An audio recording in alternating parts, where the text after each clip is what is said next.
Hi everyone, myself Piali. Today's our topic is land and soil resources from class 7 geography second chapter.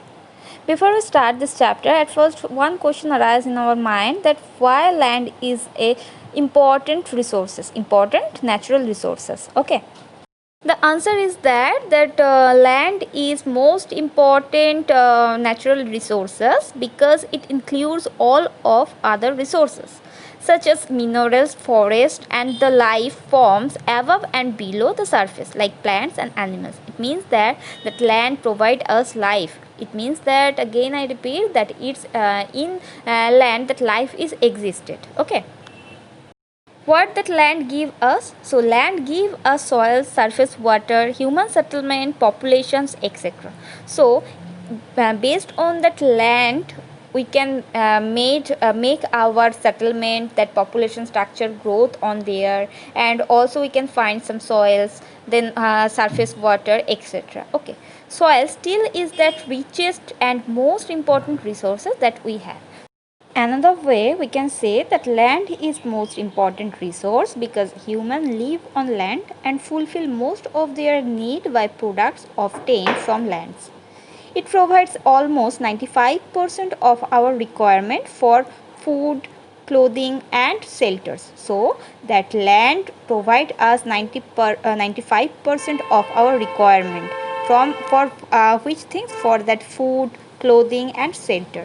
However, only 30% of the total surface areas of that earth is covered by the land. So only 30% area is covered by that land in the surface area. Okay, but that 95% that our require fulfilled by that land. Okay, about 90% of that world's population lives in only 30% of that land area. So only 30% land area are captured by that 90% world's populations, and rest of the land is either very thinly populated or uninhabited. This is why this has happened, because of that rush climate conditions or that uncomfortable relief features in these areas. For that reason, that rest of these areas, that land areas, are thinly populated. Now we are going to discuss about the land use. What is the meaning of that land use? That in which purpose we use that land, that is the literally meaning of that land use. Okay. The term, again I repeat, the term land use denotes the different uses that land is put to, such as cultivated of crops, grazing of animals, mining, constructing roads, house and other buildings, and setting up of industries that are parts of that land uses, or that land is used in that this purpose. Okay. Now the next point is that factors affecting land use. There is two types of factor we can see. One is that physical factor and second is that human or that economical factors which affecting that land. The amount of land put to a particular use varies from one region to another. The utilizations of land depends upon various factors. So first factor we are going to elaborately discuss, that physical factor. The physical factor of regions such as relief features like soils, climate, natural vegetations, availability of water, that deciding the use of the regions. The river plains, which are made up of rich alluvial deposits, are very fertile. They are thus used for the cultivations of crops. So in that river valley regions we can find some fertile soils, and these fertile soils used for which things? That crop growing. Okay, or that cultivations purpose. Okay.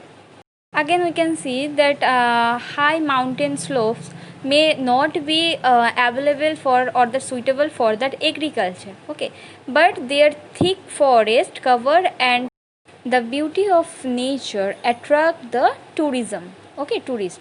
Another features of land is that plateau regions of that world, like the African plateau of the Deccan Plateau in India are storehouse of minerals. Mining activities and related industries are most common in this area. So there is three features of that land. One is that plain regions are related with that alluvial soil, which is help to that crop growing. It means that cultivations, it helps to that help for that cultivation. Second is that mountain regions is attract the tourists for their natural beauties, and then third is that plateau regions, which is that storehouse of that minerals. Okay, now we are going to discuss about that human and economical factor.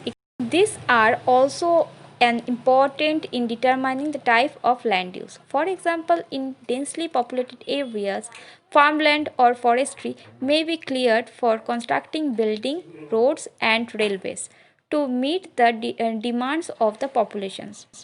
So today's discussions up to that. Next we are going to discuss about the conservation of land, soil resources, etc.